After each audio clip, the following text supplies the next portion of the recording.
দেখলি তো, তোদের মতো সাধারণ জিনিস ব্যবহার করি না। টাকা থাকলে সবই সম্ভব, তোদের দ্বারা এসব হবে না।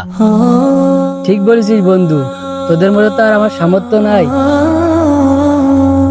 বন্ধু, আজকে তোর একটা কথা বলি। তোর হাতে যেটা আছে ওটা আল্লাহর দেয়া নিয়ম, ওই নিয়ে অহংকার করার কি আছে? আরে ভাই, আমি কষ্ট করে টাকা ইনকাম করে কিনেছি, এতে অহংকারে কি দেখলে?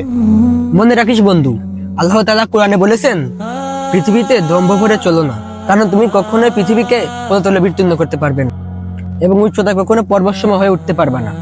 আমাদের যা আছে তা আজ আছে কাল নেই, শুধু থেকে যাবে বিনয়ের ব্যবহার।